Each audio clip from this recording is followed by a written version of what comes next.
Are your clothes getting a little too tight? Maybe you've been looking at your selfies and noticed you're carrying a few more curves in places you didn't expect. Not too cool. So today I'm joined by Dr. Darren Green, qualified personal trainer and Expresso host Ewan and dietitian Nazneen Khan. Welcome to Doctor's Orders, everyone. Thank you. So let's start with this question. Aside from looking in the mirror, how do you know you need to lose weight? It's a tough one. I think most people have a picture in their mind or a feeling that they have that guides them. Exactly. But I think you hit the nail on the head when you said those selfies. I mean, they are dead giveaway. Dead giveaway. I mean, I struggle myself to take a good selfie. Okay, but it is like Darren said, it's a feeling that you have. It's an overall feeling, and this is something I strongly believe in. Is the fact that you need to be able to listen to your body. And you will know actually when you need to do something and start losing weight. It's when those jeans don't close. And you suck it in, and you're jumping in them, and you know you need to do something about it. And I think the easiest way that us women use, I'm not sure about men, is climbing on the scale. As soon as you see that thing tipping, then you realize, oh my gosh, I've put on a bit of weight. But I prefer to tell people not to get onto the scale, because it's not a very true reflection of what you weigh. It's your water. For a woman especially, the different time of the month reflects a different number. So it just becomes all that more depressing and all-consuming. And aren't people more focused on being skinny than actually being fit? I think now there's this nice catchphrase that strong is the new skinny. Yeah. And I think people are moving away from being too skinny, wanting to be fitter, wanting to be stronger, and that's the way to go. You want to be stronger. Before we get into the nuts and bolts of achieving weight loss in a healthy and successful manner, let's get you inspired with some amazing weight loss stories. Ravi Reddy had the reputation for being the office clown and all-round nice guy. But at 30, Ravi weighed well over 100 kilos, and his grandfather's passing ignited a desire for change. What motivated me to lose the weight was there's a severe history of diabetes in the family, and I knew I had to do something about my weight. I was 140 kgs plus for the great part of 6 years, hence the reason why I started a very strict diet and exercise regimen. Ravi became the hero of his workplace, with his colleagues serving as cheerleaders and supporters of his transformation as he lost almost 50 kilograms. It can be done. You just need to incorporate some self-belief, and the rest is history. Just surround yourself with very good people out there, and you don't necessarily need to sign up with a world-class gym to get it done as well. You just need a proper diet, eating plan, and just do at least 20 minutes of exercise a day. Anything is possible. Stephen Meyer is a loving family man, devoted husband and doting father. But Stephen has been neglecting his own health, and his weight loss required discipline. I grew up in a house where my parents told me to finish the food on my plate. So that I brought into later life, and it's something that I tried to get out of my system. And the only way to do that was with a controlled eating plan.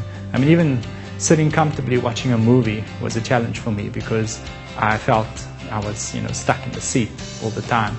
And when I lost weight, I could easily sit in the movie seat and sit comfortably. And that for me was like, wow, I can do this, Stephen managed to lose 40 kilos through diet change and regular exercise, while also dealing with the emotional challenge of his wife battling cancer. For someone who wants to lose weight and be healthy, you know exactly why and how you got to where you were and what you do to be overweight. So what you should do then is to stop doing those things and to make a healthy lifestyle change. As if these stories aren't motivation enough, this statistic will hopefully spur you into action. South Africa has the highest overweight and obesity rate in sub-Saharan Africa. 3 years ago, I was stuck behind a desk in a call center, and I thought I didn't have any self-esteem issues. But the more I think about it now, and when I think about how my life has changed, I know for a fact that it was because I was overweight, and it's because of those issues that come with that. From being mostly sedentary to becoming an avid runner and regular gym goer, Samu Makatini is proof that change is possible with a bit of motivation and a little perspiration. Weight loss isn't quick. You need to be prepared to work hard and for a long period of time. It's not going to be the easiest decision you make, but it will be the most beneficial to you. It will be the best decision you've ever made.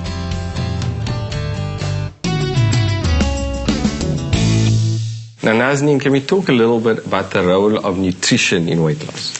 Yeah, I think, we say that you are what you eat. And as soon as you start talking about weight loss, people start thinking that they have to go on a specific diet.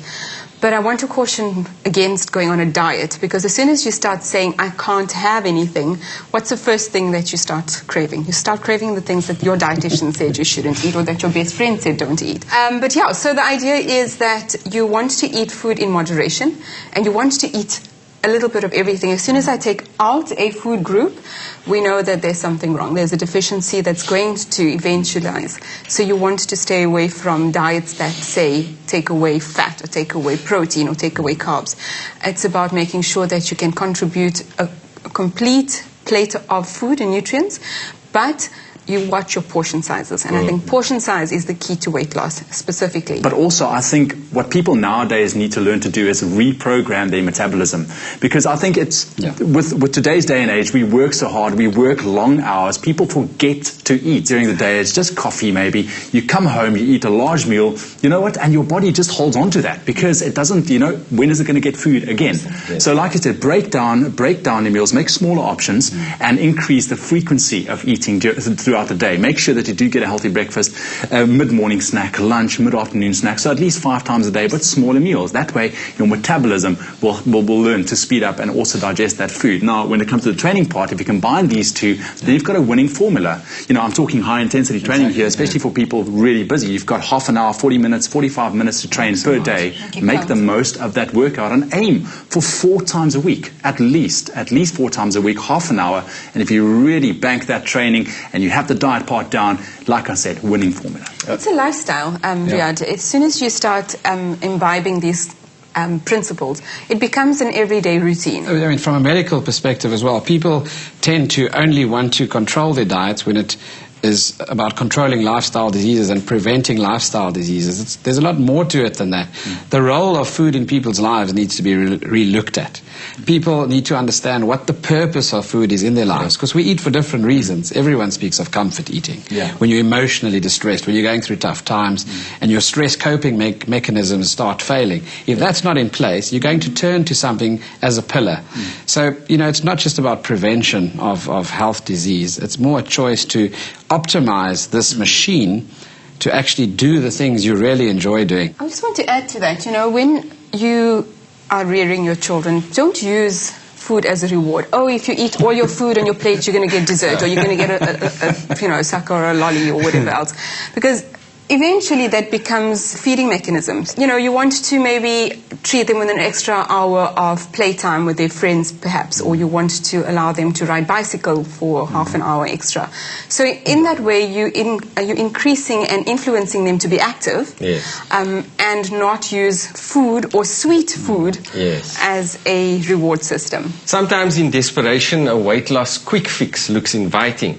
So let's discuss these extreme measures a little bit. HGH, Master Cleanse. What happens if you do like one of these fad diets, you drop a lot of weight quickly, it's almost like shocking your body, and naturally after shock you're trying to recover, which is obviously picking up that weight, right? Again, a lot of people try the human growth hormone, and those range of supplements are involved with increasing the turnover of developing new cells in the body. So even your organs can enlarge, your muscle mass enlarges, but what people don't realize is that if you have a propensity towards developing cancers, even cancer cells can be accelerated, and their growth can then lead to dire consequences. So any final thoughts? Well, for me, I think that, you know, there's no quick fix to dieting. You didn't get overweight overnight. So don't do, you know, one of these fad diets or pop a pill. Try and be sensible about it.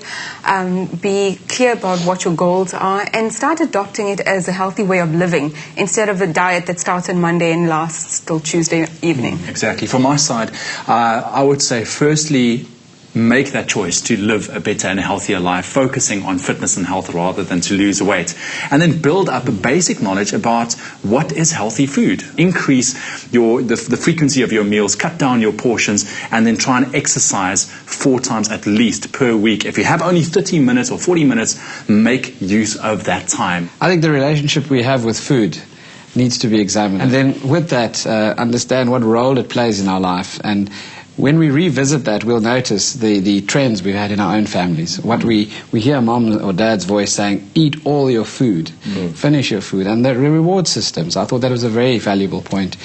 So act responsibly, but also understand the emotional component of different people. So be sensitive to that in your children and in your family members, and look at ways of dealing with coping with stressful circumstances besides food.